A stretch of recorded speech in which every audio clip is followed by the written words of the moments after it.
Салам алейкум. Приветствую всех. Итак, приветствую всех. Итак, секунду. Извиняюсь за опоздание. Время 17 часов 13 минут по Берлину, 18:13 по городу Джохару, 27 июля 2025 года. С вами снова я, Аслан Арцуев, на канале в YouTube Reality и на канале в TikTok Аслан Арцуев. Всем тем, кто находится во временно оккупированной Чеченской Республике Ичкерия, либо в фашистской России, пожалуйста, заботьтесь о вашей безопасности.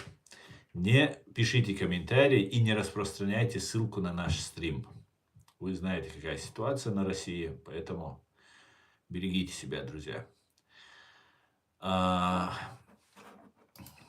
Следующее, что я хотел бы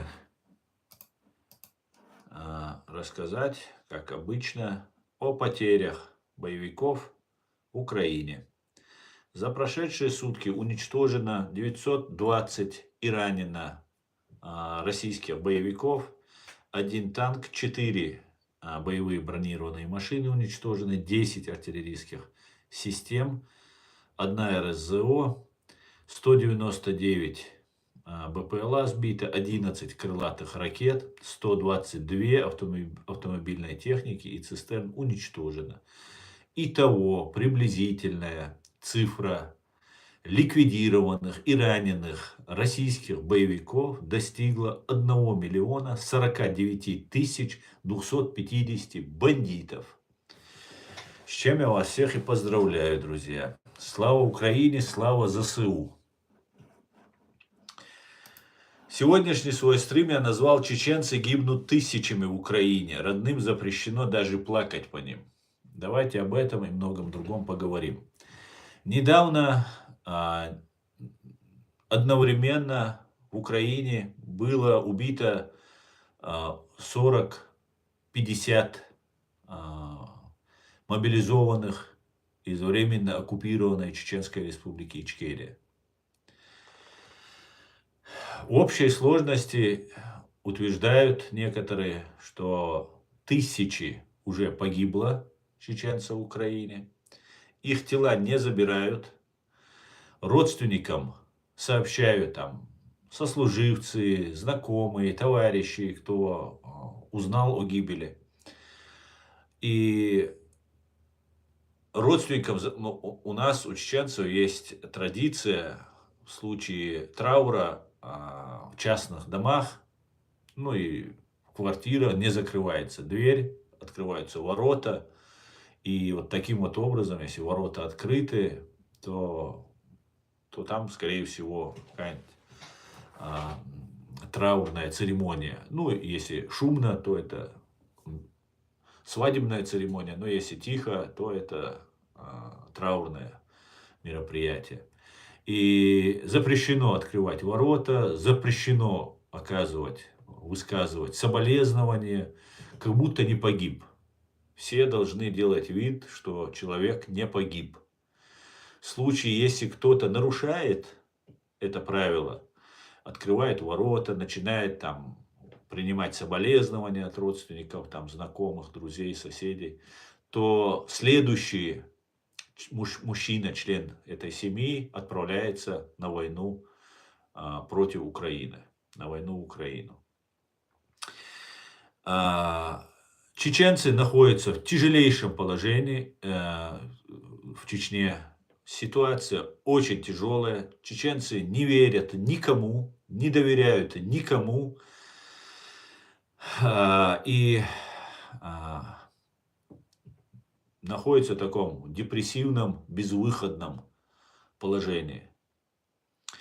И это трагедия чеченского народа, которая продолжается.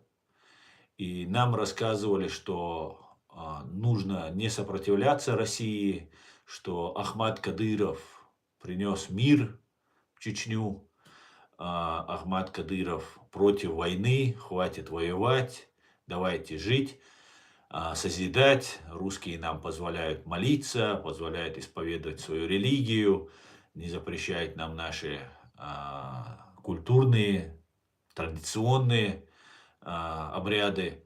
И у власти находятся чеченцы. Так нам говорили.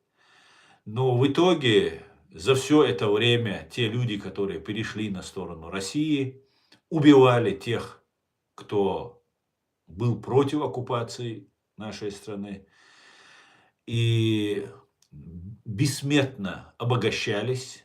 Не просто так они служили России. Все остальное другое население чеченского народа, Чеченской республики Ичкерия в нищете, запуганы, бесправны.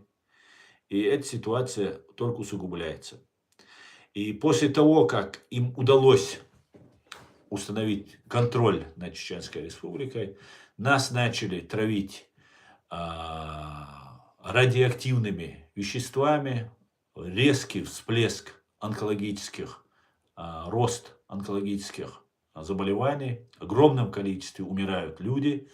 Потом, когда начали об этом мы немного говорить, такое впечатление, что меньше стало больных онкологией, но это было перебито войной в Украине, сперва коронавирусом, потом войной в Украине.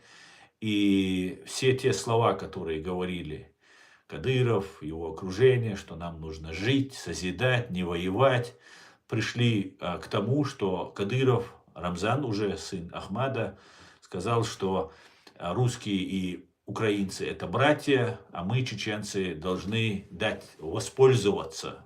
Нужно использовать чеченский народ, чтобы примирить этих два братских народа.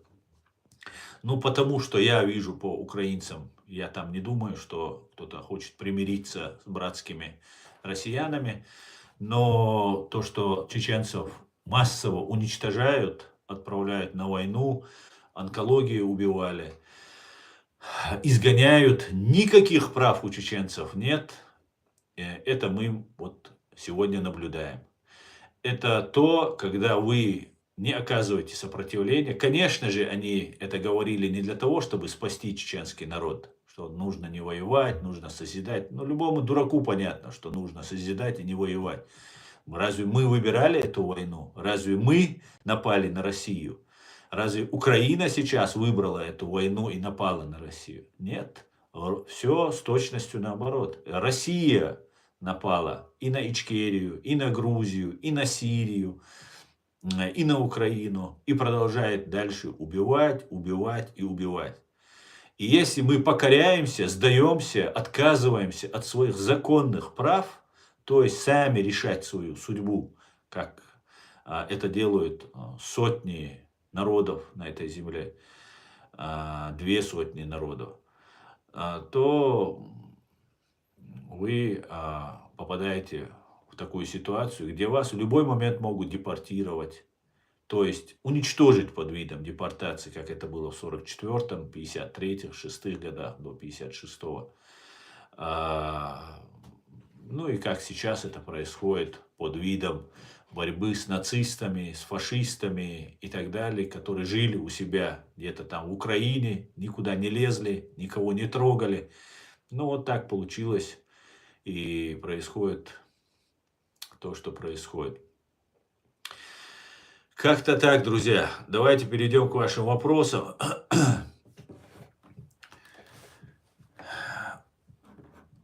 Перейдем к вашим вопросам. Так, привет, Вовик.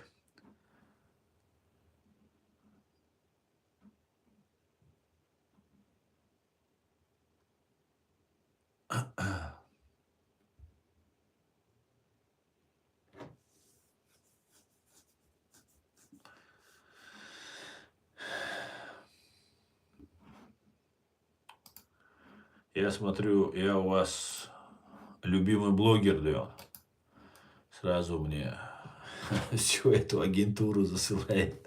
Всю троллятину. Прямо они там пасутся у меня. Молодцы так держать. Молодцы так держать.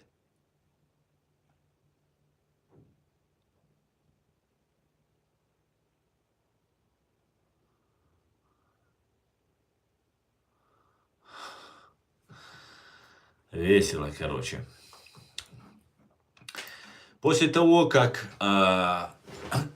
американцы, японцы и канадцы начали учения, очень огромные, масштабные учения, которые в истории, по-моему, не были, между американцами и японцами, и при помощи, вероятно, канадцев, вышел вчера Патрушев и заявил, что они готовы ответить любой агрессией, что американцы посягают на Арктику и так далее, и так далее, и так далее. Арктика, скорее всего, русским не светит, но очень показательно все, что происходит. Калининград, вокруг Калининграда ситуация сгущается, сгущается ситуация на Курилах, на Дальнем Востоке, в Сибири, Китай активно заходит. Как мы знаем, Путин сам разрешил китайцам, северокорейцам зайти занять российскую территорию под видом якобы там борьбы против укронацистов, которые находятся, правда, в другом конце евразийского континента, но все равно вот такая вот ситуация. Поэтому, друзья, все отлично. Помните, как в бой идут одни старики, когда сбили самолет, он падает, его спрашивают там по рации, что там, как там, он говорит, все нормально, падаем. Так что все нормально.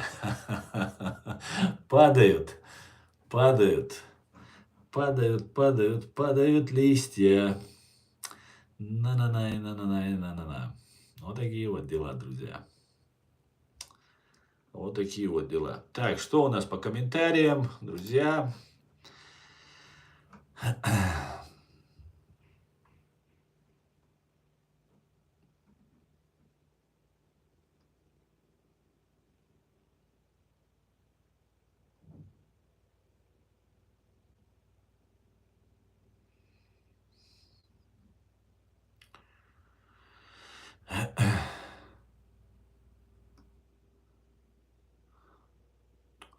Оскорбление только. Вы что, ребят, вы разговаривать не умеете, что ли?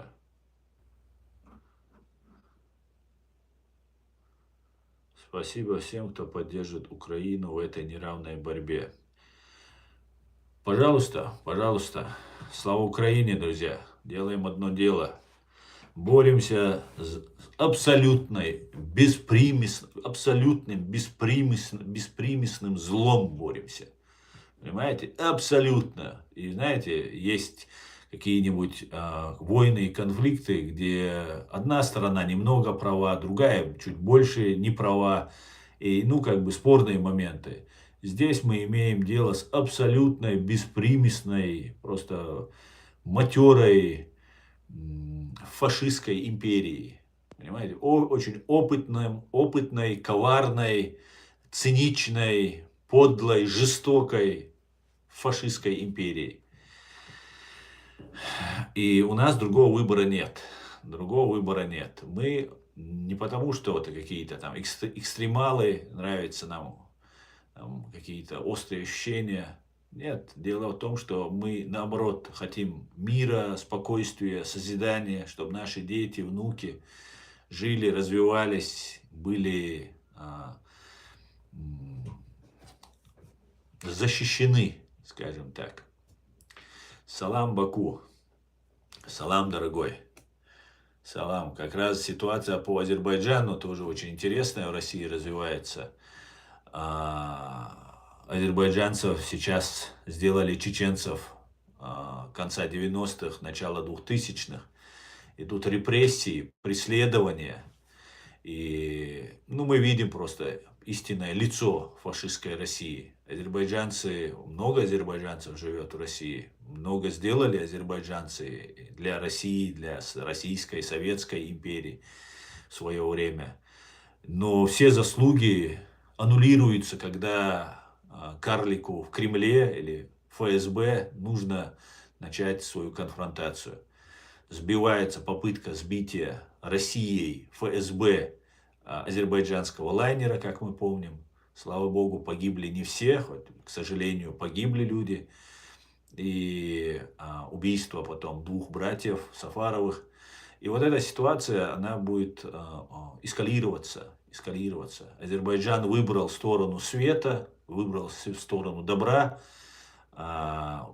Очень надеюсь, что он на самом деле станет демократическим, правовым государством. Очень надеюсь. Респект вам и уважение от бакинцев. Сабинка, а вы девушка.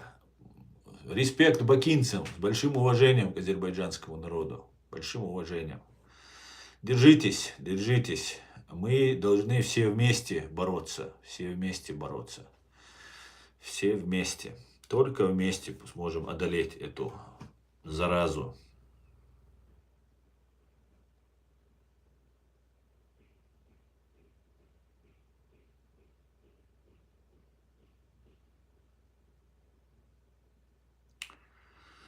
Так.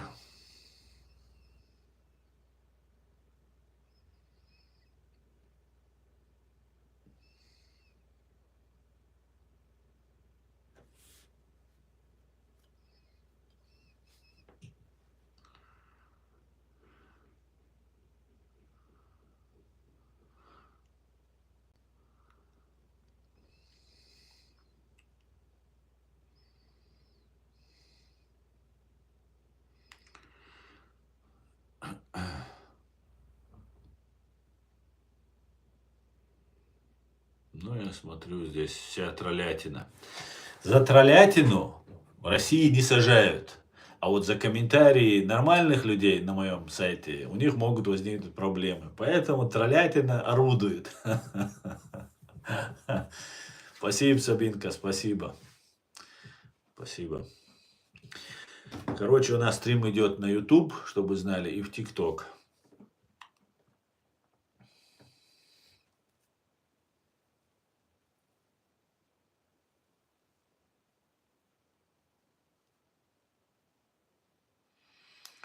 Ты ничего не читаешь, говорит Тарман.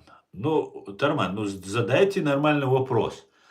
Почему флаг висит, там, оскорбление, это же не тема для моего разговора, для моего стрима, понимаешь? А вся троллятина, вся подхолопная троллятина, она у меня здесь. Холопы и подхолопники у меня здесь ошиваются. Только я включаю стрим, они тут как тут. Я их оставляю, чтобы люди видели. Во-первых. Во-вторых, вы мне стрим раскручиваете таким вот образом, троллятина. Задавайте вопросы, любые вопросы. Ну, а оскорбление это не вопрос, как ты понимаешь. Не пишите чушь, задавайте вопросы. Как смогу, чем смогу помочь ответить, отвечу.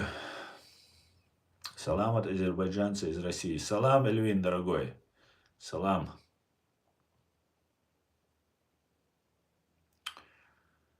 Так, и привет, ты про кого? В смысле про кого? Что ты имеешь в виду про кого? Я про троллятину, которая мне тут вопросы в YouTube задает. Я спросил, сколько тебе платят за твой бред. В России чеченцы нормально себя чувствуют. Тарман, ну я чеченец. И я абсолютно не подвержен, ну в данный момент борюсь, правда, не могу сказать абсолютно, не подвержен или мало подвержен вашей пропаганде. Понимаешь, есть определенный процент людей, которые не подвергаются этой пропаганде. Вот я отношусь к этому числу. И я знаю, какая ситуация в чеченском обществе. Лучше тебя. И ты нормально себя чувствуешь. Кто нормально себя чувствует? Те, которых насильно отправляют на войну, или ты, или твоего брата. Если не пойдешь ты, отправят твоего брата, отца, дядю, кого-то. Люди идут, гибнут. У нас, у чеченцев, похоронить погибшего – это святой долг. Это важнее даже жизни. Люди гибнут, чтобы вытащить людей. Но российское руководство отправляет их вот в эту килл-зону, смертельную зону, и оттуда уже людей не достают. Понимаете, они там разлагаются, их там дикие животные, там насекомые, все поедает. Для чеченца это невозможно просто. Понимаете? Это у вас, у россиян, у русских принято бросать свои трупы. Мы видели огромное количество роликов, как раненых бросают свои же или добивают свои же. Не говоря уже о том, чтобы труп забрать. Труп это вообще у вас считается ненужная, бесполезная вещь. Для нас это очень ценно. Вытащить человека и похоронить.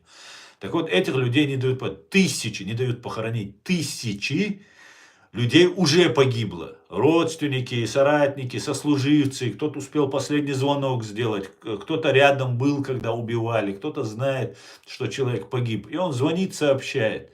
Знают родственники, знают, что уже погиб. Да, нет тела, нет доказательств, но есть информация. И все равно не позволяют ворота открыть, проводить там какие-то трагические вот эти мероприятия там, и так далее. С чем это связано? Со свободой, со справедливостью. Ты говоришь, мне что-то платят. Вы часто мне это говорите. Нет, мне ничего никто не платит. Ни за какие деньги то, что я делаю, никто не возьмется сделать. Ни за какие деньги. Понимаешь? И мне никто ничего не платит. Мне, к сожалению, никто ничего не платит. Я говорю правду. Только правду. И ничего, кроме правды. Понимаешь?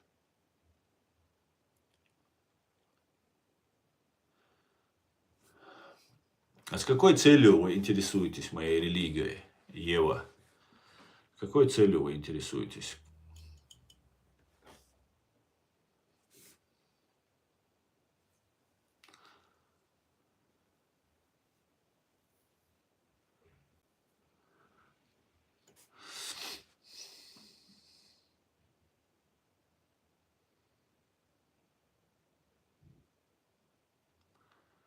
Есть пригожинские фабрики тролля, они же адыгейские. Штат более 5000 человек. Но я этого не знаю, Илон, на самом деле. Не знаю, а сколько их там. Ну, 5000 это очень много человек. Может, всего их 5000. Так.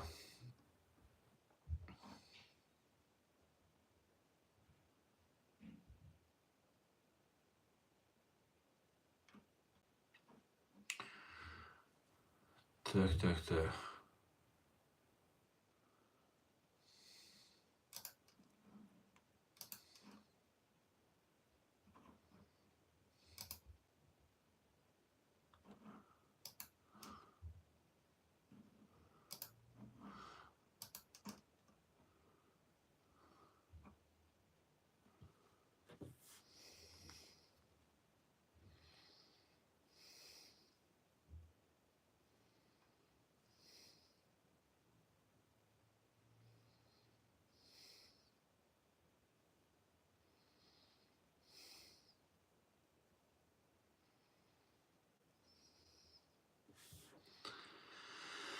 Так.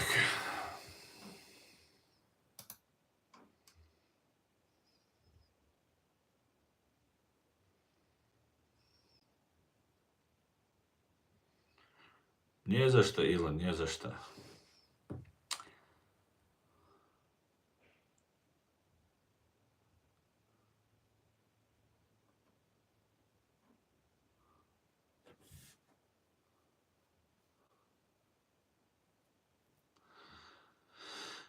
Мобайл, спасибо тебе.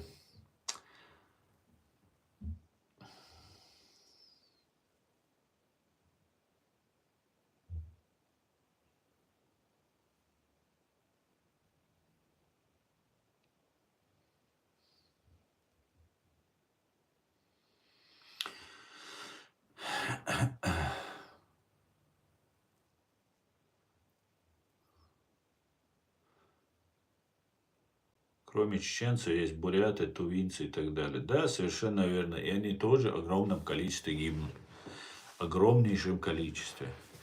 Но сейчас, по всей видимости, на первое место выходит временно оккупированная Чеченская республика Ичкерия. И очень много на передовую вот эти мясные штурмы отправляют чеченцев. Очень много. И погибают в огромном количестве люди.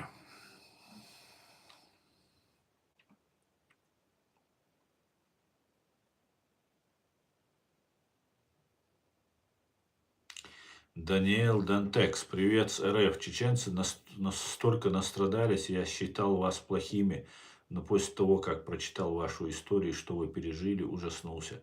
Спасибо, Даниэл, что хватило у тебя мужества, смелости отказаться от лживых убеждений, которые тебе навязала пропаганда.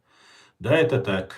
Да, это так. И знаешь, когда сейчас говорят про евреев, то же самое, сейчас начали с новой силой про них говорить, я ощущаю, что мой долг также разъяснять людям и говорить, что это не так, ведь про нас то же самое говорили. Просто нужно российской пропагандистской машине, нужен враг. Сейчас это украинцы, сейчас уже евреи стали, правда. Вчера были грузины, позавчера были мы, правда, долго слишком были, что уже как бы целое поколение выросло с ненавистью. И очень трудно отказаться. Знаете, как говорят, обманутого человека проще еще раз обмануть, чем, если он долгое время обманывался, чем его раскрыть ему глаза, и что он признается сам себе, что вот он годами, десятилетиями верил в эту ложь. Это очень трудно человеку отказаться от своих убеждений, взглядов, которые он десятилетиями говорил, отстаивал, верил в это, может, какие-то действия совершал. А тут раз оказалось все это ложью, обманом. Это очень тяжело человеку. И респект вам, Даниэль, что вы это поняли, осознали. И самое главное, то, что вы об этом мне сейчас написали. Спасибо вам. Так.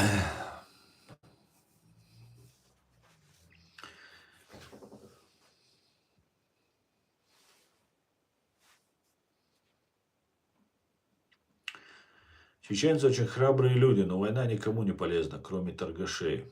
К большому сожалению, кроме империи, война никому не нужна. И всегда империи нападают, всегда, и особенно касается самой большой империи на этой земле, которая абсолютно варварски себя ведет, абсолютно бесчеловечно. Вы правы, война никому не нужна.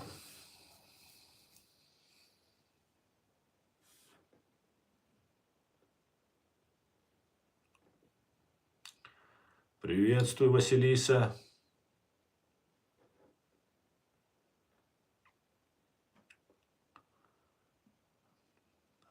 Ассаламу алейкум. Ва алейкум салам, Захрудин.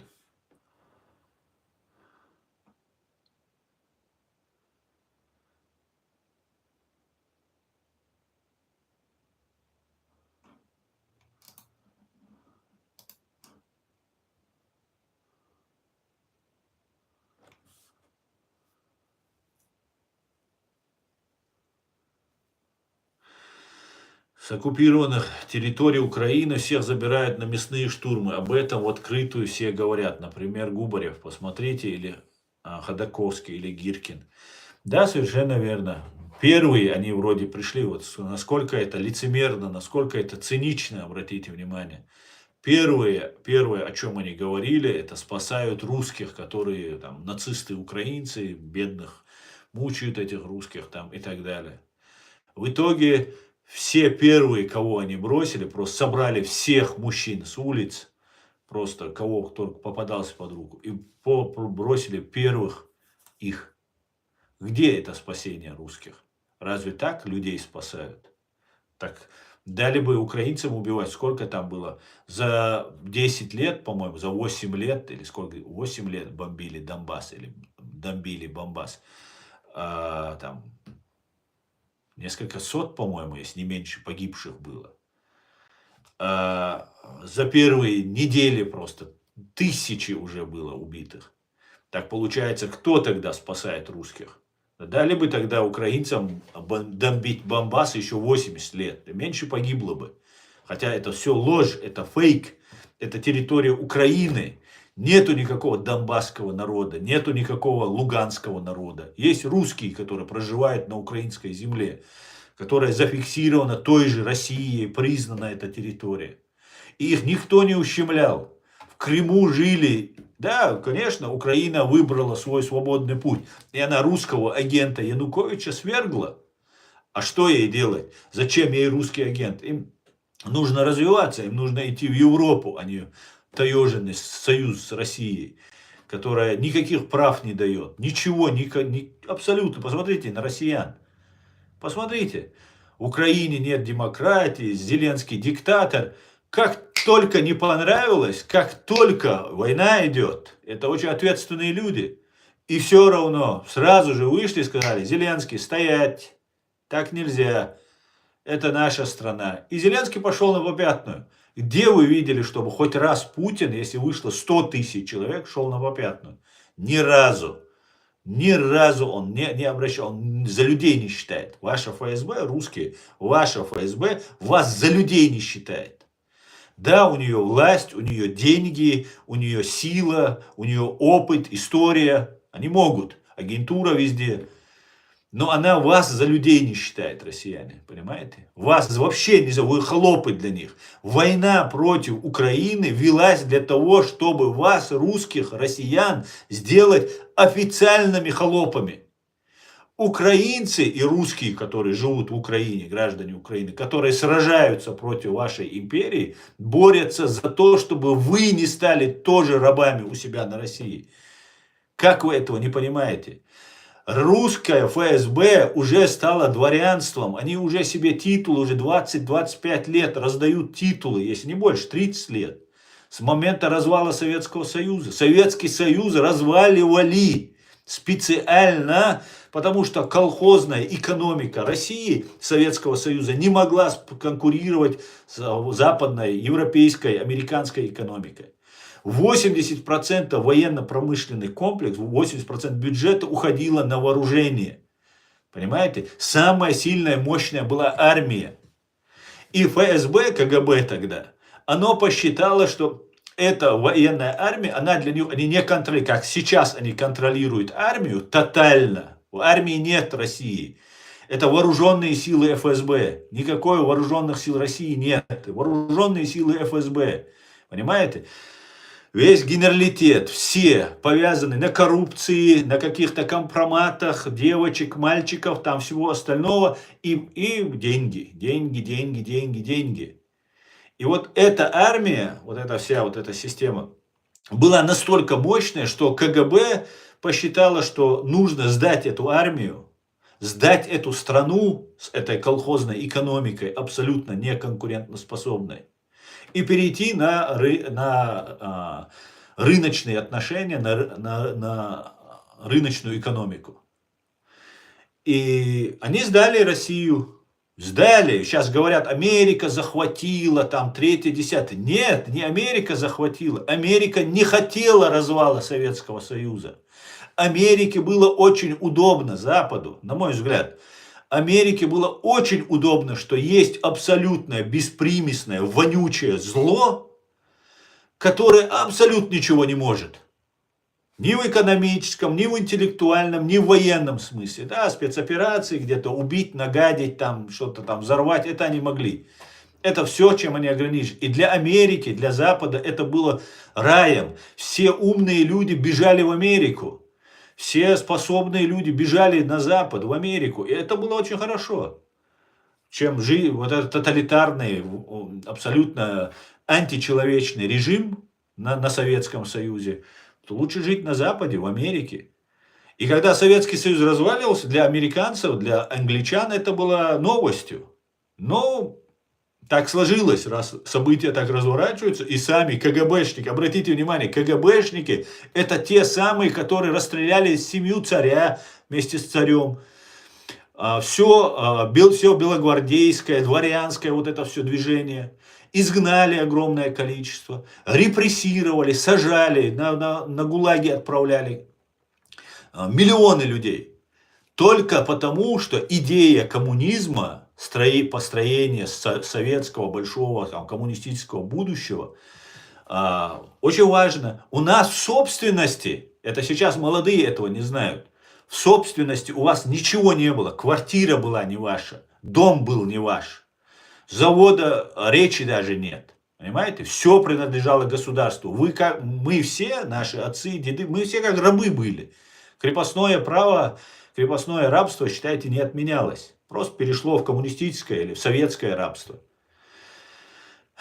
И понимая, что вот это все накопленное нашими отцами, дедами на протяжении 60, 80 лет, 75 лет, заводы, фабрики, порты, пароходы, ну все советское имущество, которое правопреемство на себя взяла Россия.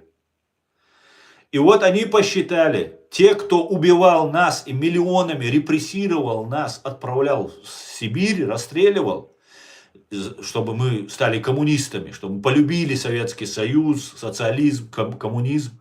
Вот эти люди потом стали новыми дворянами. То есть они расстреляли в 17 году, в 20-х годах все сословие, все дворянство. И через 75 лет, 70 лет они посчитали, а не стать ли нам дворянами? Причем они не просто решили стать дворянами, они решили вот эти все заводы, фабрики, которые они поделили между собой. Они говорят, их американцы захватили. Ничего подобного. Ельцин сдал. Кто такой Ельцин? Ельцин был председателем Свердловской области. Это абсолютная, стопроцентная КГБшная кандидатура была. Других просто не может там быть по определению в советском государстве, да и в сегодняшнем российском государстве.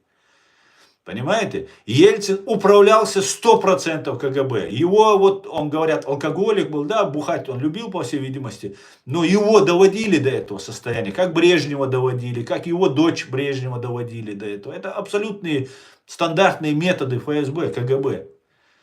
И они поделили все это имущество между собой, КГБшники, дали чуть-чуть американцам, англичанам, где они добывать не могли, технологии нужны, да, мерзлота, вечная мерзлота, там какие-то северные широты, там только англичане могут добывать, у них только есть современные мощные технологии, и норвежцы могут добывать.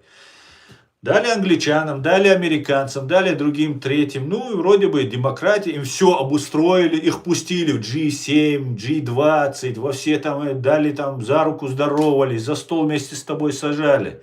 А русские есть пословица, посади свинью за стол, она и ноги на стол. Понимаете, КГБшника посади на стол, он вам туда на стол нагадит, просто залезет и нагадит.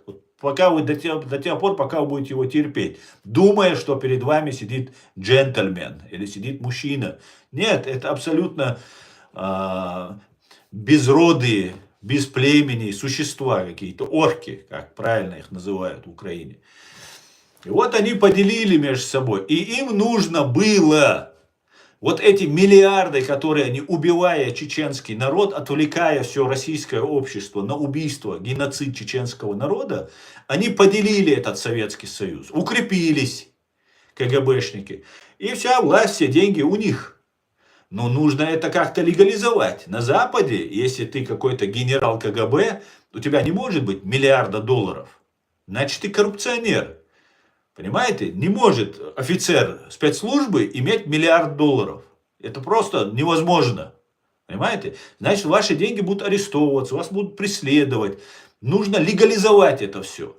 Нужно стать неодворянами. Если у вас есть миллиард награбленный, наворованный, и вы его по наследству передаете своей дочери, которая или сыну, который является дворянином, у него земли, там, у него свои там, холопы там, с деревнями целыми находятся. Все, он становится законным владельцем.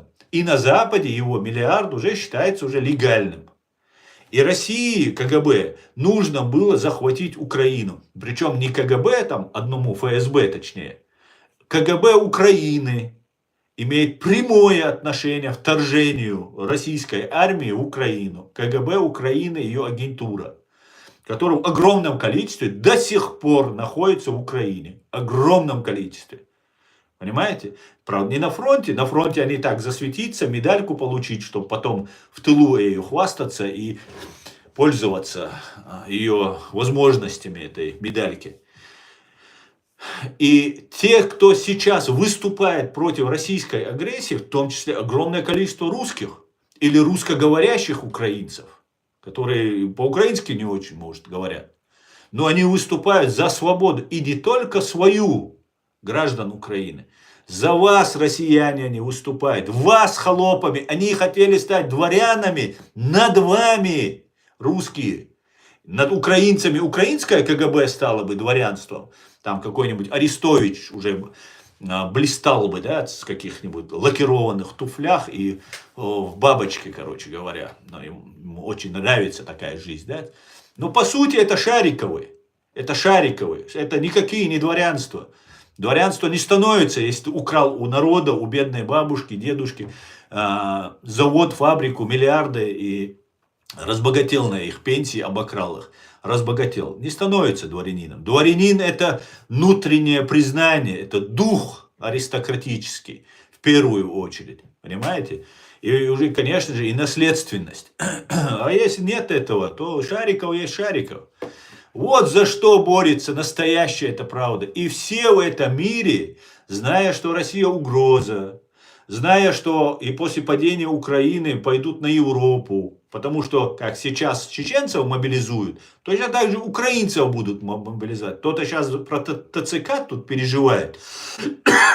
При этом я не поддерживаю жесткие меры, нарушения закона и так далее. Но ТЦК вам покажется цветочками. После того, как Россия оккупирует и пошлет вас на Польшу, на страны Балтии, на Германию воевать дальше. Посмотрите на эти русские мясные штурмы. Посмотрите. И тогда узнаете, что ТЦК это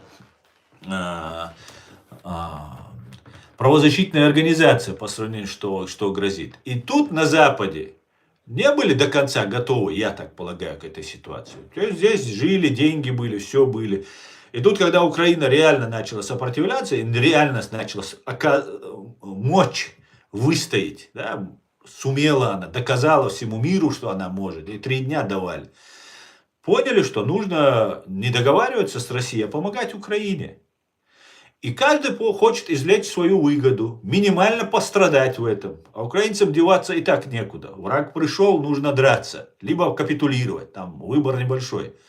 Ну и все пытаются и помочь одновременно, и чтобы меньше всего они пострадали. Их электорат, их государство, их люди меньше всего пострадали. И вот мы видим вот эту всю кашу, которая затягивается. Да, несправедливо. Но если вам сказать про несправедливость в целом, я вам могу пример привести, что сделали с чеченским народом. Незаконно.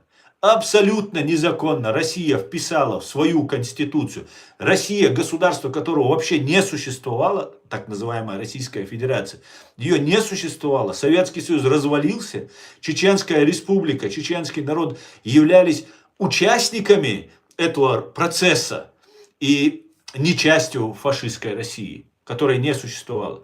Еще в 90-м году, когда был Советский Союз, мы выбираем путь на свободу, независимость. В 91 году мы избираем парламент, президента. В 92-м принимаем Конституцию 12 марта 92 года. 13 марта нас признает Грузия, страна-член ООН. И в июле, через пару месяцев, через 3 месяца, с территории Чеченской Республики, тогда без и слова Ичкерия, Чеченской Республики, выводятся все советские войска. Первые на постсоветском пространстве. Это фактически признание. Россия устанавливает с нами отношения, мы торгуем с ней, начинаются какие-то у нас деловые отношения.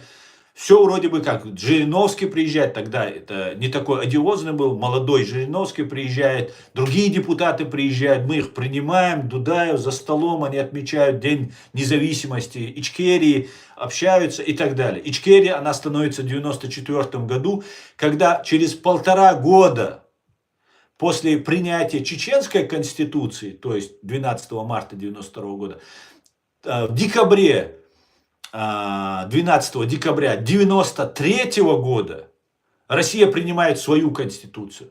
В 1993 году, через 1,5 года после того, как уже Чечня уже независима, у нее признание с Грузией, она пытается устанавливать дипломатические отношения со всем миром. И Россия в свою эту новую конституцию, не спросив нас, чеченцев, не спросив своих русских, свое население, вносит свою конституцию. Хотя в этой же конституции указано, что Россия, Российская Федерация объединена с субъектами, с другими регионами, подписавшими федеративный договор с Москвой, с центром. Чеченцы не подписывают этот договор, никак не участвуют в этом, не избирают ни Ельцина, не участвуют в приватизации, так называемой приватизации, разграблении советской собственности, вообще в нем не участвуют, понимаете? Ничего чеченцы не претендуют, просто оставьте нас, мы хотим вас забыть как страшный сон. Мы еле выжили после соседства с вами, мы хотим жить для себя, хотим сами созидать, развиваться и так далее. И Россия вписывает в свою конституцию незаконно нашу Чеченскую республику. В 1993 году, в декабре. В 1994 году, через месяц, через 2 месяца, в январе, чеченцы вносят в свое название государства Чеченская республика Ичкерия, чтобы не быть той Чеченской республикой, которую фашистская Россия вписала в свою конституцию. И на основании этого ровно через год, в 1993 году, они принимают свою конституцию, в которую вписывают Чеченскую республику. И в 1994 году, ровно к годовщине своей абсолютно беспонтовой, бесценной, имеется в виду не имеющей никакой цены конституции, они вводят нам войска, наводят конституционный порядок. И начинается кровопролитнейшее убийство чеченского народа. И весь мир потакает России. Весь мир отвлекается на нефть, на якутские алмазы, на уренгойскую нефть, газ и все остальное. И все потакают, все закрыли глаза. Никто ничего не видит, никто ничего не слышит. И Россия говорит, так это ж бандиты, это ж террористы. И все говорят, ну да, возможно. Проходит какое-то время, точно террористы, точно бандиты. А почему украинские тогда воины не бандиты, не террористы?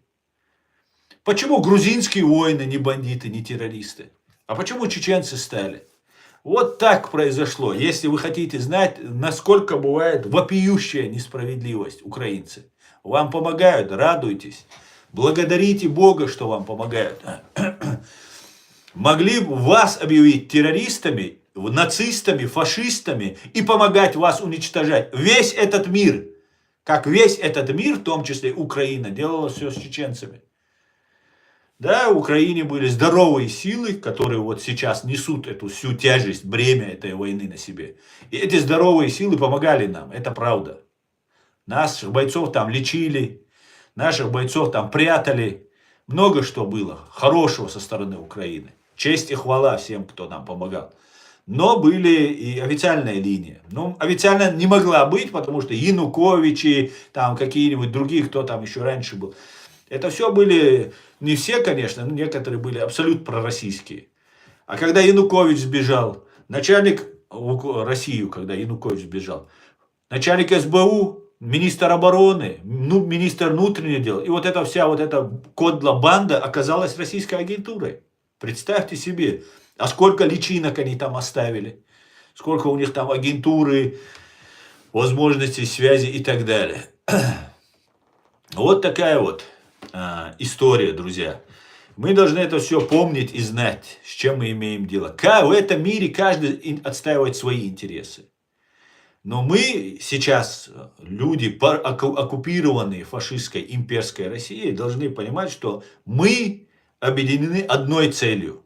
Не заработать денег, не еще что-то делать, а стать свободными, освободиться от этого российского гнета, от их оккупации.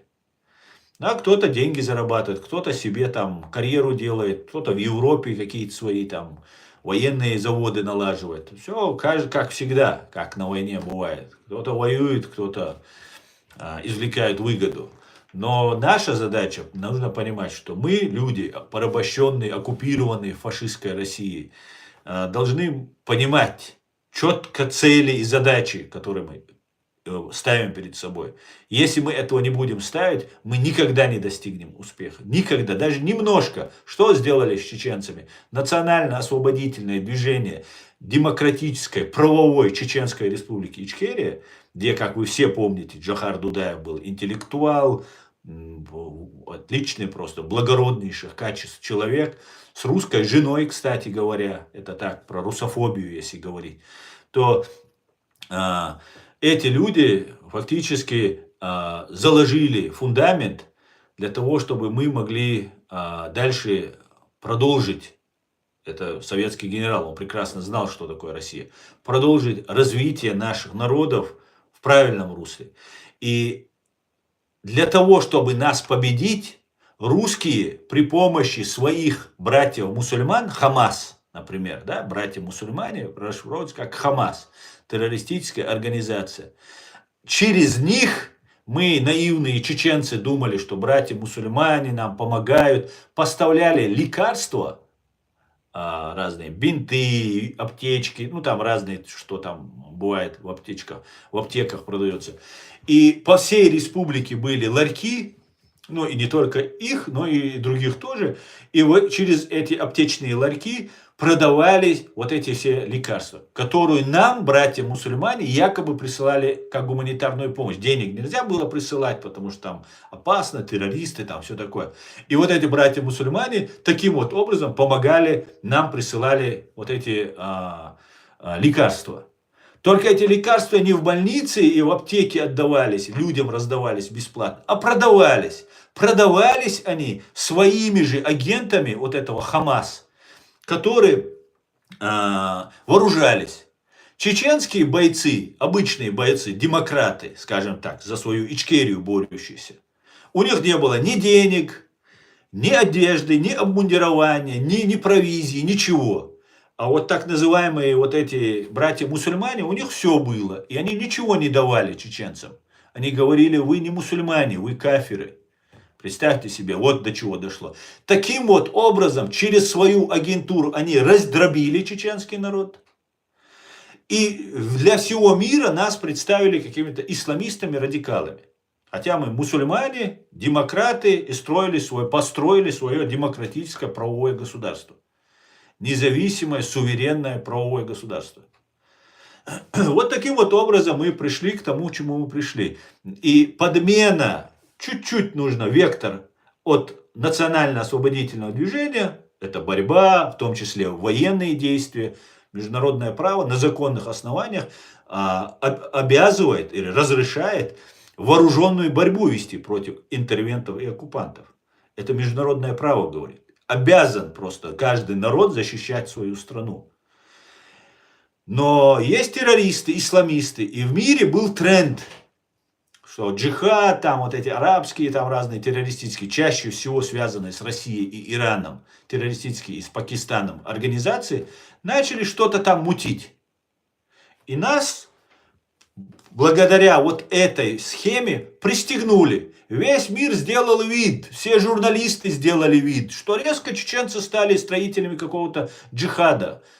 Вот они строили Ичкерию демократическую, жили себе, не тужили, голосовали, выходили. А потом всех людей загнали по подвалам, по домам своим, бомбили, убивали, грабили, пытали. Концлагерь, вся республика была концлагерь. Фильтрационные лагеря это у них называлось. Это хуже было, чем концлагеря, русские фильтрационные лагеря. Понимаете? И вот потом нас представили исламистами, террористами и сказали, ну это же террорист, ну все тогда. И всем удобно. Всем. Понимаете, с Россией ссориться не надо. И сейчас вы видели, когда уже на Украину напали, уже вроде бы, ну куда дальше, все, Украина самое большое государство в Европе. И украинские войны, очень опасные войны, мы сегодня это видим. Они могли пойти на Европу, эти войны. Потом пропагандой, насилием, угрозами, как сейчас это с чеченским народом делается. И тогда одумались, ну да, теперь нужно что-то. И то, как это сейчас происходит, посмотрите. Все пытаются заигрывать с Путиным, не все, некоторые. Там как-то там агентура, она же никуда не делась. Мы же не видели громких процессов КГБшной агентуры здесь, в Европе. Коррупционеров сажают, так иногда мы слышим. Но чего-то такого массового мы не слышим. Они все заползли под корягу. Они ждут своего часа. И когда боевые действия ослабнут, когда ситуация изменится, они опять вылезут. Понимаете? Вот какая ситуация.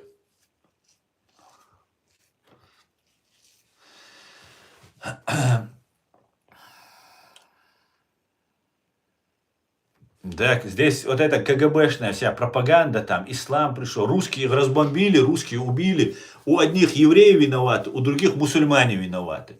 А бомбила российская бандармия, вооруженные силы ФСБ, и ФСБ уничтожала чеченцев. А у них виноваты евреи и мусульмане. У одних евреи виноваты, у других мусульмане виноваты.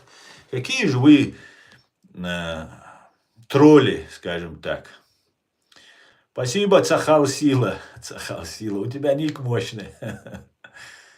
Говори правду. Ничего, кроме правды, Цахал Сила. Ничего, кроме правды. Да, Алмула, дай мне Бог сил до конца пройти этот путь.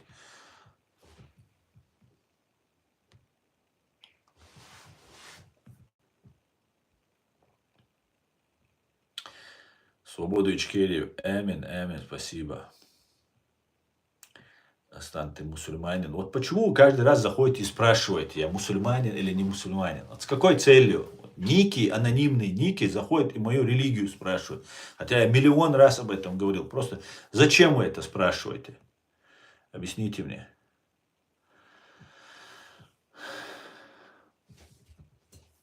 Я еще... Ах, ты грозненский, Цахал. Салам алейкум, брат. Муо. А? Приятно, когда грозненские заходят, братья. Салам вам большой. Шалом алейхум. Ам Израиль хай. Так, давайте почитаем. Дигду Баркал. Отлично. Так, давайте почитаем ваши комментарии в YouTube.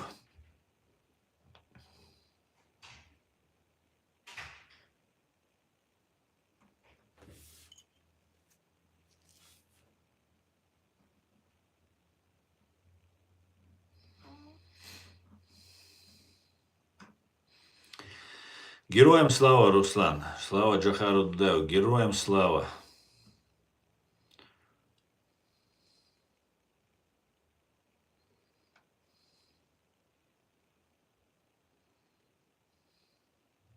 Привет из Украины, слава Вильничке. Героям слава. Привет, приветствую, Томас.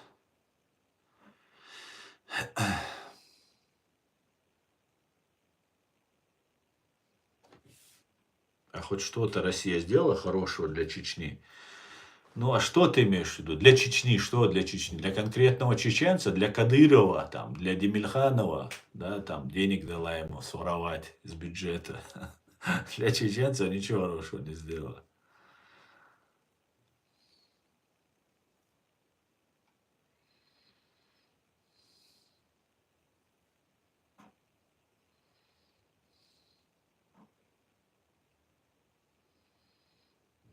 На России, если украинец или фашист, или бандеровец, телевизор победил здравый смысл. Да, да, это так. Так. И потом они абсолютно без стеснения завтра будут говорить, что да не, мы такого не говорили. Да ладно. Не-не-не, это же наши братья. Причем одновременно они говорят, наши братья и фашисты. Ужас просто, ужас. Я смотрел тут недавно один короткий ролик. И украинец разговаривает в чат-рулетке с русским. И тот говорит, сдавайтесь, вы что, сдавайтесь. Украинец говорит, слушай, а мы один народ, говорит, русские и украинцы. Да, говорит, ты тут точно уверен, что мы все русские? Да, мы все русские, я знаю, мы все русские, короче, потому что мы один народ, вы просто обмануты там туда-сюда. И украинец говорит, так русские не сдаются, говорит, а что ты мне предлагаешь сдаваться? Ты что, говорит, падла, русским предлагаешь сдаваться? Он его так запутал. Потому тот завис просто там на секунд 30. Алейк салам. Салам, алейк салам, Басет. Всех приветствую. У Басета ногчи ингушские, израильские флаги. Молодцы, ребята, так держать. Евреи нам не враги. поверьте мне. Знаете, нужно быть справедливым и объективным, чтобы, я говорю не враги, а нас люто ненавидят. Есть на России как дагестанцы, так и евреи, так и чеченцы, которые люто нас ненавидят. Понимаете, люто просто ненавидят, потому что, ну, так сложилось, они служат России. Есть евреи, которые сейчас служат России даже после 7 октября. Понимаете, 7 октября зашли, их арабы, там, другие, которые им помогали, убивали людей. И все равно есть евреи на России, которые говорят, нет, нет, нет, это арабы были, это мусульмане, там русских не было. Да какие проблемы с русскими? Нет, нет, нет. Давайте, там есть один ролик годовалый, это мне сейчас один российский еврей, ну, может, и не еврей, ну, позиционирующий себя как российский еврей, скидывает и рассказывает. На них 7-го, там один сидит хрен, извиняюсь за выражение, и рассказывают, что 7 октября, когда напали, мы должны всех палестинцев вырезать. Всех вырезать. Прям к геноциду он призывает. Не Хамас, ничего. Именно всех вот этих арабов Палестины нужно вырезать. И так далее. Как это сделал Путин, говорит. Надо Шаманова взять в Цахал, чтобы он советником был, как это все делать. Как чеченцев вырезали, вот так нужно их всех вырезать. И говорит, там 100 или 300 тысяч вырезали их, и чеченцев. Ну, так и надо, и мы должны так же сделать. Во-первых, публичный призыв к геноциду, фашизму, это абсолютно не проеврейская позиция, точно. Это дискредитация еврейской позиции. Во-вторых, брать Шаманова, десантника, чьи десантники принимали на 99%, 99%, я уверен, 7 октября в этой резне. Российские десантники, и в том числе, я считаю, что из Кавказа. И дагестанцы, и ингуши, и чеченцы там могли быть. Ну, чеченоговорящие. Они не чеченцы. И вот эти люди представляют, что им должен помогать Шаманов убивать. Понимаете? Вот как идет подмена. Как сидит Млечин и рассказывает о том, что только арабы виноваты. Ничего подобного, Млечин и все остальные. Вы, может быть, некоторые там захотите, это очень удобно, спрятаться там за арабами и русских не видеть. А я не дам вам этого забыть. Даже те, кто хочет русских прикрыть. Как я кадыровцам не даю все на евреев свалить, так я не дам на арабов все свалить. Нет. Там не только арабы. 70 лет, 60 лет террором против Израиля занимался СССР. И нынешняя так называемая Российская Федерация. Они 100% за этим стояли. И 7 октября, на день рождения Путина, это был подарок братьев мусульман, так сказать, братьев сатанистов из Кремля и Лубянки. А им нужно было отвлечь внимание от Украины. И Иран, и Россия, Иран позже, Россия, СССР всегда стояли вот за этими Хамасами, джихадами и разной вот этой шоблой ГБшной. 100% поддерживаю. Ну, ты это как еврей говоришь, правильно, как израильтянин. Вот я просто, это правда. Вы же меня просите говорить правду. Я ее буду говорить всегда. Да, Мула. Валейкум салам, Сэм Иоанн. Вітаю тебя, дорогой. Слава Украине.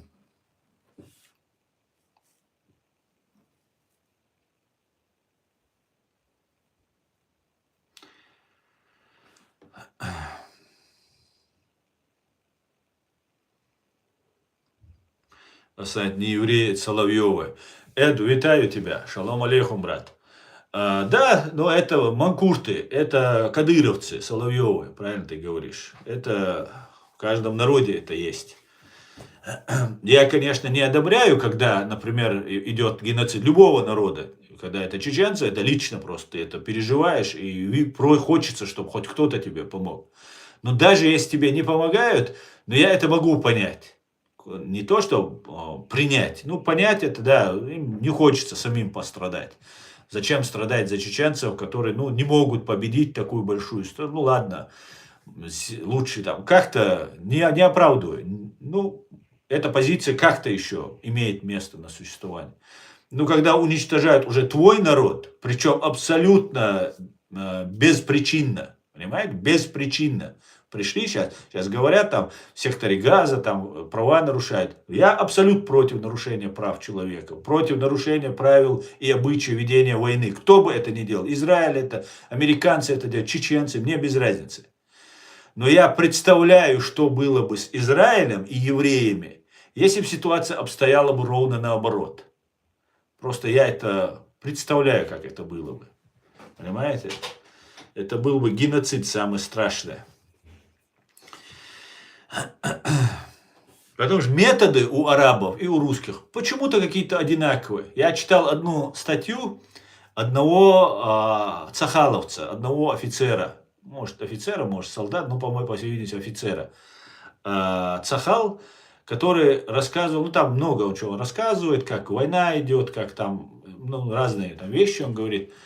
И он говорит, вы даже не представляете, насколько коварен наш враг, насколько аморален, вообще все, что угодно делает. Под больницами сделать эти бункера свои, там, подземные эти свои норы. Под роддомом сделать, под этим сделать, прикрыться беженцами, прикрыться людьми, вообще не проблема. И вот это все коварство, и я, когда вот это прочитал, я понял, как они похожи на своих старших братьев из России, вот тех, кто воюет против Израиля. Да, арабы тоже разные, их огромное количество, арабы абсолютно, я не имею в виду против всех арабов, я имею в виду вот этих людей, кто их обучал. Вот те слова, которые написал этот офицер Цахал, я слышал от чеченцев. Коварство и подлости русским нет предела, говорили чеченцы. Просто невозможно, у него нет никаких рамок. Понимаете? Никаких ограничений. Дать слово, это вообще ничего не стоит. Подлость там, через женщин, через детей, через жен, что угодно могут делать. Понимаете? И вот с этим столкнулись Цахал. Вот какая ситуация.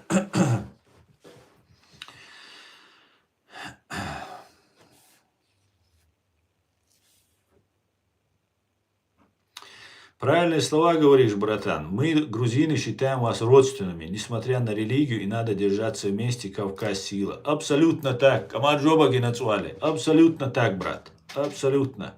И у нас другого выбора нет. Нас вот, ты даже пишешь там, хоть у нас разная религия. Так вот, этой религией нас специально делят, понимаете? Специально. И нам уже заложили эту программу.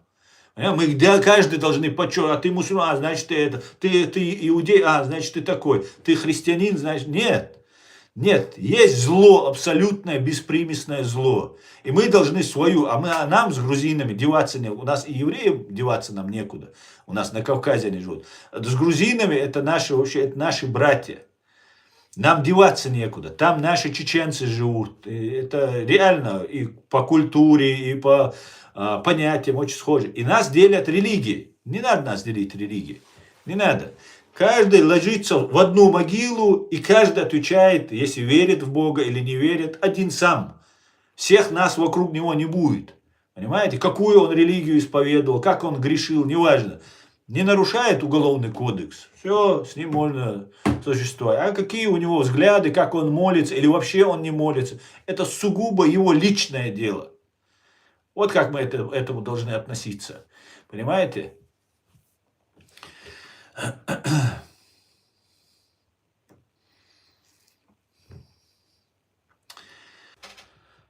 Так, мы в эфире снова, мы вернулись, посмотрим.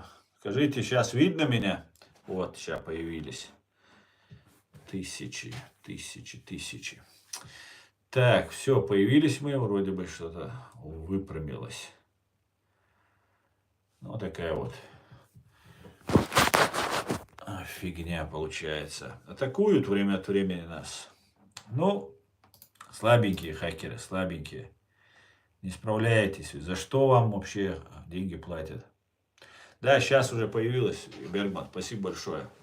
Спасибо. Так.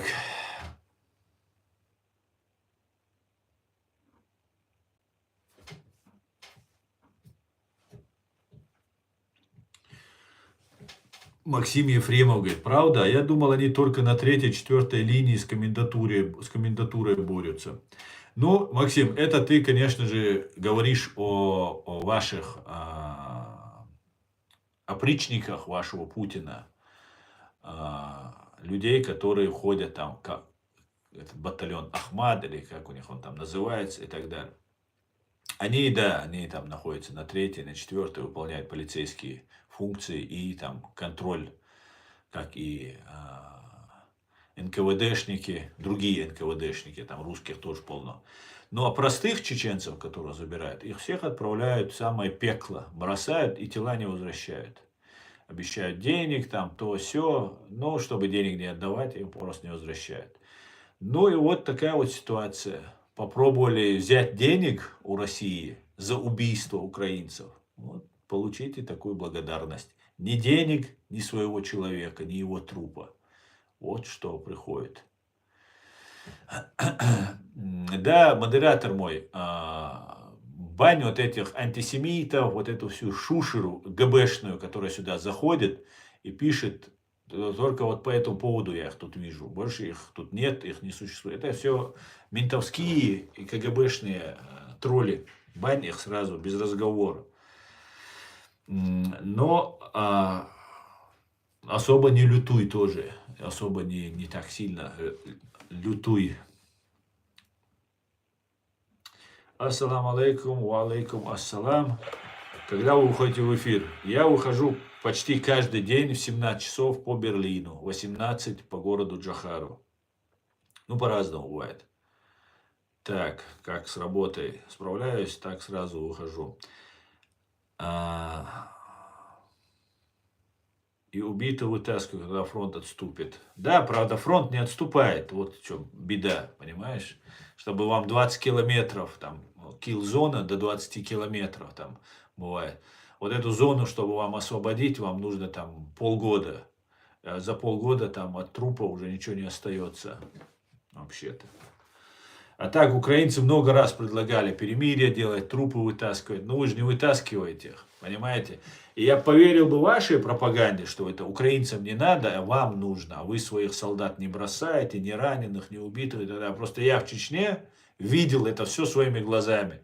Ваши солдаты, ваши, не говоря уже о трупах, о живых солдатах, вы их вообще ни во что не ставите. Вы их продавали просто, понимаете? Продавали просто. Давали там оружие, водки, деньги дадут вам. Вот оружие вы продаете и стреляете вон в тех. Мы здесь находимся, нас не стреляйте, стреляйте туда. Вот как этим все занимались. Да?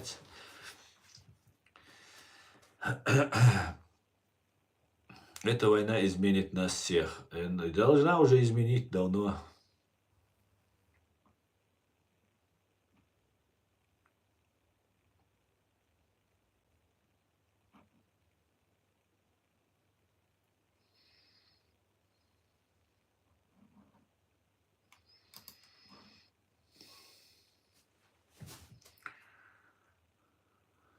Русские своих 200-х палят. Да, Архангел. Абсолютно так. Они сжигают тела, специальные крематории у них есть перевозные. Да, это так.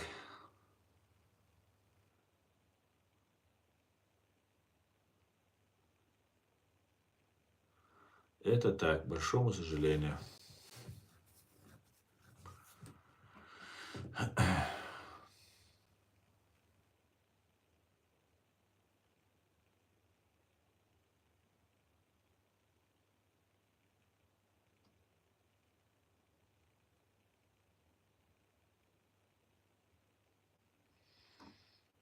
Так, Сузанна, спасибо за подарок.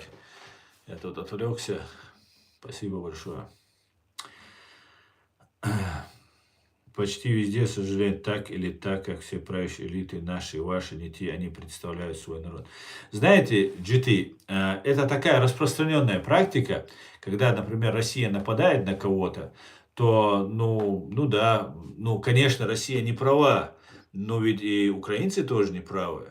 Да, так же получается. Они же там у себя на площади что-то скакали, прыгали, там своего президента свергали. А зачем они это делали? Вот напали на чеченцев, Маленький, малочисленный, в 40 раз меньше украинцев по численности, народ чеченский.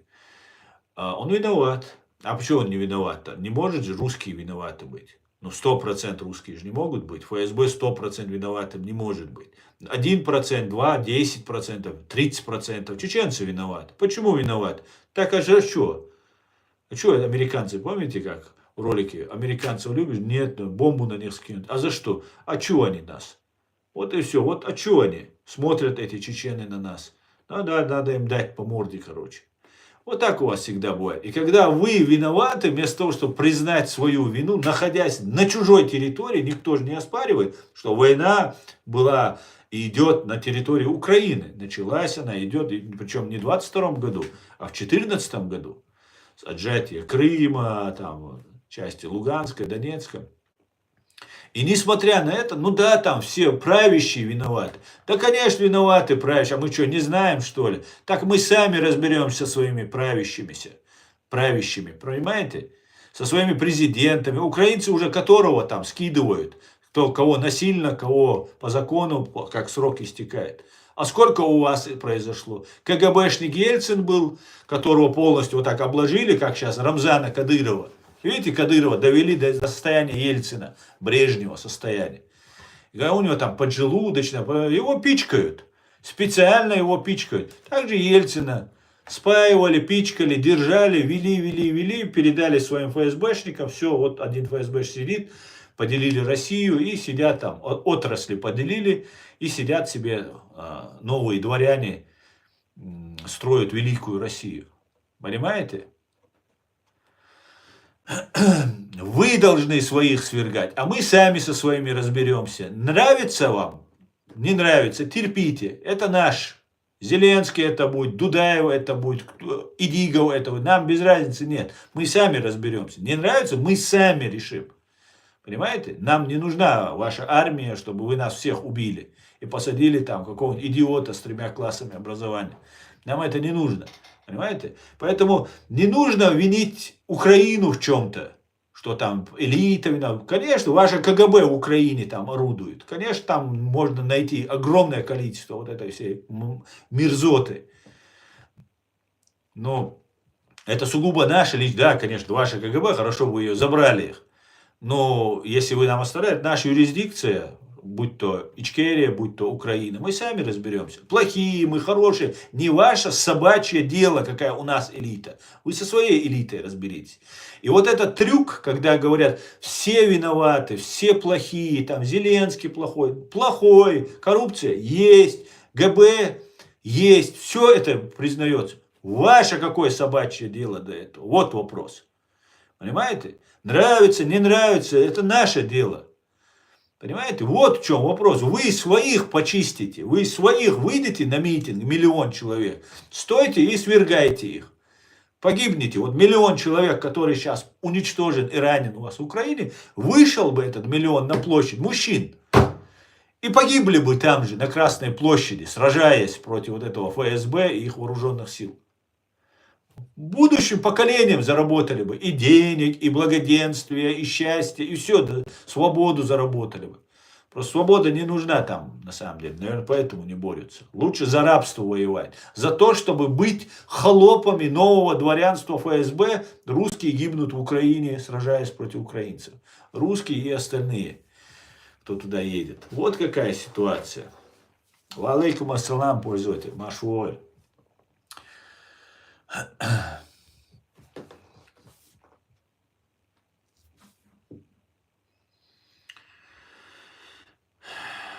Свободочки, спасибо, Тарас. Таран, Иван Таран, спасибо.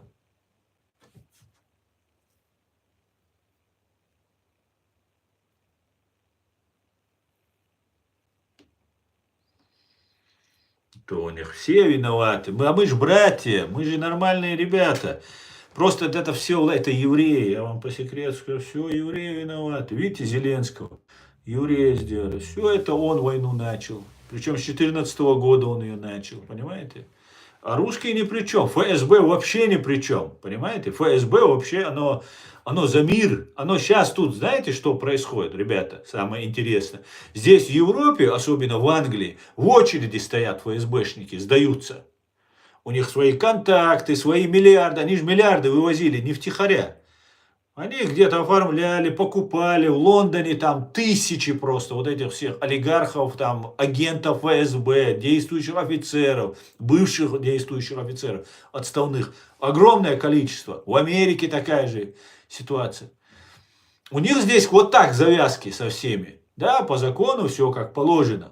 Но они говорят, мы можем управлять ситуацией. Мы хотим, чтобы вот эта вооруженная банда России, понимаете, все нужно на кого-то взвалить это все нужно на кого-то перенести. Значит, на эту банду вооруженные силы фашистской России. Вот они виноваты.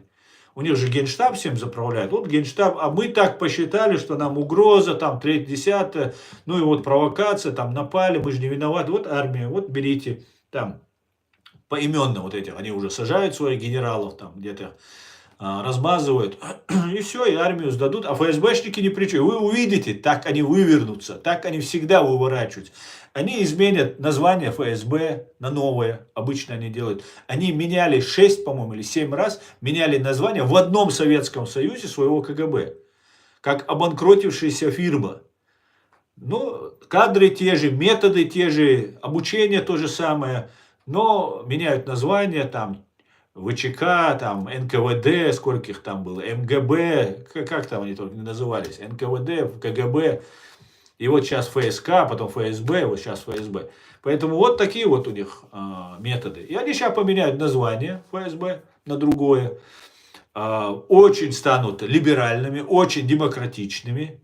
Они будут, мы будем как дураки, тут мы имеется в виду, ну, простые люди, как мы, будут там за какие-то права что-то там качать, там что-то, а эти будут подлизываться Западу, во всем уступать, они очень мягкие, умеют вербовать, умеют там прогибаться, вот такая у них, знаете, мимикрировать очень хорошо умеют. Вот вообще самая лучшая способность, это у КГБшников к мимикрированию, подстраиваться, растворяться, хамелеоны такие станут. И все, они выживут со своими, кто-то с миллиардом, кто-то, может, потеряет несколько сот миллионов. А с миллионами, там, третье, десятое, сохранятся. Всех сдадут, да, заключат сделку со следствием. Уже заключили сделку. Здесь они в Англии, в Америке. Сюда бегут массово ФСБшники. Понимаете? И они выживут. И в Украине выживут, это КГБшники. Они будут с медалями Герой Украины, все такое. Хотя нигде не воевавшие будут. Понимаете? Поэтому нужны суды. Раскрытие архивов нужно. Ни один Путин виноват. Все ФСБ виновата. КГБ СССР виновата, которая свои сети по всему миру распространила.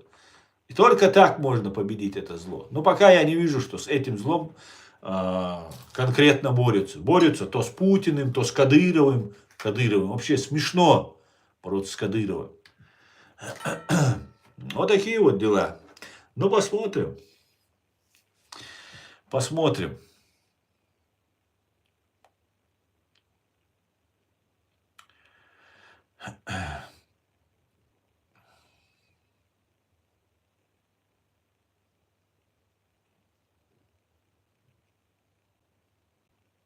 Как думаешь, Путин понимает, что он может проиграть эту войну? Эркин, он не только это понимает.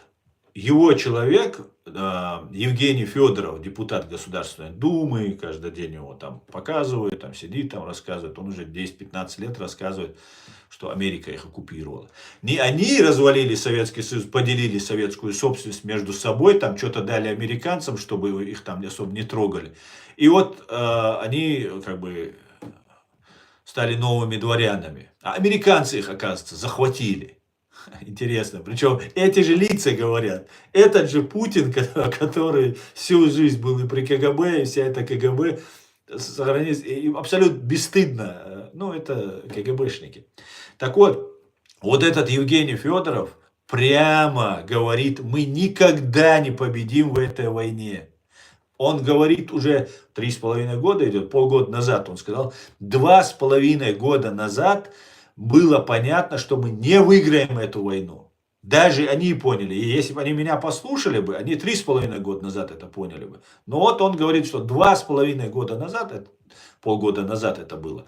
Вот через полгода после широкомасштабного вторжения в Украину, они поняли, что победить они не могут. И не победят, и никто им не даст победить. Понимаете? Невозможно победить. Просто, даже если оккупировать всю Украину, ее нельзя победить. Там оружие, помощь, мотивированные, прошедшие огонь и воду люди. Они будут партизанить еще 50 лет. И никто не даст России. А у России нет 50 лет. Санкции, все это обложено. Ее будут давить. И другого выхода у России нет. Кроме как воевать. Потому что если остановить эту войну и вернуть этих всех орков, санкции-то не снимаются.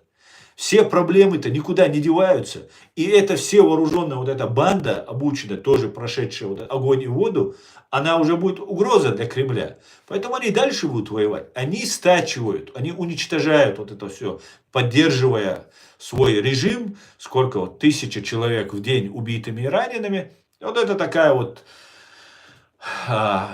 такое пожертвование, такая лепта за один день проживания КГБ СССР, ФСБ, за их существование. Каждый день убитыми и ранеными 1000 и более мужчин России. Убитыми каждый божий день. Представьте себе. И они прекрасно понимают, что они проиграли эту войну. И Путин 100% знает, что он ее проиграл. Потому что Федоров это говорит. Федоров говорит, что он человек Путина. Прямо он говорит. Никогда Федоров не посмел бы. Когда он тогда сказал, что 2,5 года мы уже просто так воюем и победить не можем, я вырезал этот кусок и выложил у себя на YouTube-канале. Так вот, он это увидел, ему, видимо, донесли, он или не смотрят, наверное, тоже, все же меня смотрят. Вот эта вся шушера бандитская. И он потом повторил, и все заново начал. Говорит, да, мы не победим. Я же не имею в виду, что там, мы должны, конечно, сражаться, но победить мы не сможем. У них мощь, экономика, все намного сильнее. То есть у Украины и у Запада. Поэтому они прекрасно знают, что они не победят. Более того, Путин отдает Сибирь, Дальний Восток, Китаю и Северной Корее, чтобы поддерживать этот уровень. Понимаете? Потому что другого выбора нет. Или народ встанет, а он народ боится. Почему всеобщей мобилизации нет? Такой массовой, беспардонной. Просто этот уровень страха, знаете, как бывает, когда там пугают человека, наезжают на него, он боится, а потом бьют его. И в этот момент у того, которого ударили, этот страх, он думает, уже все, уже надо драться. И когда он начинает драться, он понимает, что он сильнее их, которые его пугали только что. И вот этот уровень страха, который КГБшники над россиянами поддерживают, его лучше поддерживать без массовых репрессий. Потому что если эти массовые репрессии начнутся, то это же целая система, и это какие-то люди должны делать. А там сбои происходят, у кого-то кукушка съедет, у кого-то совесть заиграет. Он скажет, я не буду этого делать. И народ тоже начнет. Сейчас и открытые границы, и открытое общество, имеется в виду, мир открылся через интернет. И люди могут пользоваться разными методами, и они боятся, что выйдут из-под контроля. Потому что КГБшников мало, мы сильнее в 1000 раз их. Просто мы боимся и разобщены. Вот в чем вопрос. Поэтому они не проводят вот эти массовые мобилизации. Потихонечку они втягивают, всех русских втягивают, всю Россию туда втягивают в эту войну. Сперва потихонечку. Все сидели по телевизору, вот эта пропаганда, Крым наш, то все. Да, круто, там мы такие великие, наша армия вторая в мире, там. И так далее, и так далее. В Украине она вторая. И в итоге, ты уже душой уже за Крым, там все такое, уже морально ты уже продался Путину, хоть Путин плохой, объедает, грабит, все такое. Крым-то взял, вернул же, мужик. Кто не грабил бы, и я бы грабил бы, если бы был бы на его месте. Вот так рассуждают среднестатистический россиянин. И потом в итоге ты сидишь дома, никого не трогаешь, и тебе раз в дверь постучали, пожалуйста, вот вам повесточка, защищайте Родину. И все, и ты уже оказываешься там, потом тебя убьют. Все, твоя семья втягивается в это. Понимаете? Вот как происходит. Все, ты ранен, ты убит, ты просто на войне. Все, семья тебе должна помогать, звонить, там, переживать. Все как обычно. Вот миллион человек там находится, убитыми и ранеными, да, и еще миллион там до сих пор, дали 500 тысяч находится в Украине, или миллион там общей сложности россиян. Ну, грубо говоря, 2 миллиона. У этих 2 миллионов убитых, раненых, живых до сих пор, ну, есть члены семьи, мамы, папы, бабушки, тети, жены, дети, сестры, братья. Ну, вот это уже целое, из 2 миллионов, это можно считать, там, 10 миллионов людей уже втянуты непосредственно, и деньгами помогают, что-то делают там и так далее. Может быть, больше уже, понимаете? Вот как все это идет. И сейчас это будет только эскалироваться, это будет только усиливаться, потому что другого выбора у Путина нет. Они будут воевать, пока не закончится, пока россияне или устанут, просто выдохнутся, просто вымрут все, как они в Донецке и Луганске, все русские уже закончились. Понимаете? Те, кто был за Россию, они уже закончили. Их нет. Физически их уничтожили. Понимаете? Русский мир пришел, их всех уничтожил, просто бросив в пекло. Так они защитили русских. Донецкие и Луганские. Так же произойдет и на России, когда уже мужчин не останется. И тогда уже узбеки, таджики воюете. Да кто вы такие за вас воевать? За какую войну? За что воевать? За то, чтобы ваши унитазы, что ли, ваших были бояр лучше? Так это ваша задача. Это не таджиков, не узбеков бояре. Это ваши бояре. Вот вы и защищаете их. Вот вы гибнете. Вот что самое ужасное, которое происходит, друзья.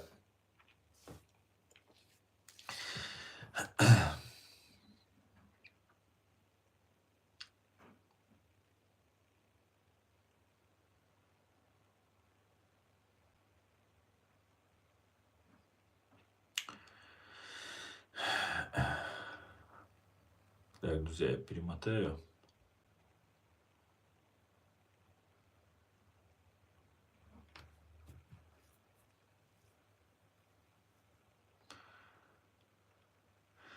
Республіка Ічкерія тим часом оккупирована Российской Федерацией. Ичкерия будет незалежна, іншого выхода немає. Абсолютно с вами согласен, Иван. Абсолютно. Мы никогда не откажемся от своего права жить свободными. Никогда не откажемся от суверенитета и решать самим свою судьбу, своих детей, своих внуков. Мы в силу сложившихся обстоятельств более 3 веков столкнулись с Россией и оказались и в оккупации царской России, где от нас имперской, вот этой московской Российской империи, где от 2 миллионов чеченцев осталось 6%, 120 тысяч. И затем советское вот это рабство, где мы еле-еле набрали там вместе с ингушами, может быть, до миллиона, добили мы свое количество населения. И нас сразу опять депортация, геноцид под видом депортации. Причем всех мужчин отправили, как сейчас, в Украину. Также даже еще тогда хуже было. Сейчас еще тоже это будет накручиваться. Но тогда было еще хуже. Я думаю, еще будет, в Чечне еще хуже будет. Набирать они всех, мобилизовывать будут. Отправили всех мужчин на войну, всех женщин, детей, стариков. Просто уничтожили голодом и холодом под видом депортации в Сибирь, Казахстан и так далее. Прям сжигали, уничтожали, топили, что угодно делали. Представьте себе. И сейчас снова мы набираем какие-то там миллион свой, еле добрались до этого миллиона, а снова напали, снова нас уничтожают. К большому сожалению, вот такая вот она. Фашистская Россия. Империя зла, зла и насилия, злобы и трагедии, ненависти и цинизма. Просто фашистская Россия, русня. Вот и все.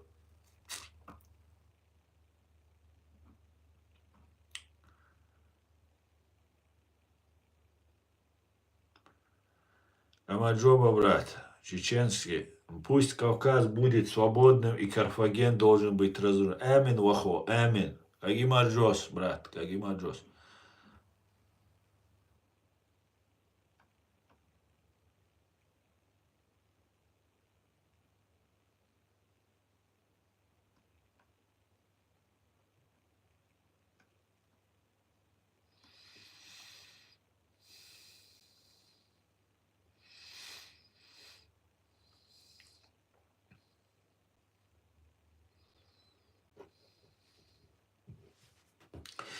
Так, друзья, мы уже более 1,5 часа в эфире. Я обычно 1,5 часа веду стримы. На этом я закончу свой стрим. Обязательно завтра приходите. Завтра в это же время. В 17, то есть почти 2 часа назад, считайте, 17 часов по Берлину и 18 по городу Джахару. Всего самого хорошего, друзья. Спасибо, что смотрите и поддерживаете. Вы видите, почти каждый стрим нас атакуют на территории фашистской России. Канал запрещен. Заметьте, не все каналы имеют такую честь. И пытаются всегда нам срывать стримы. Но мы не сдаемся. Слава Украине! Все будет Ичкерия. Ам Израиль Хай. God bless America. Адикюэль Маш. Всего самого хорошего, друзья. До свидания.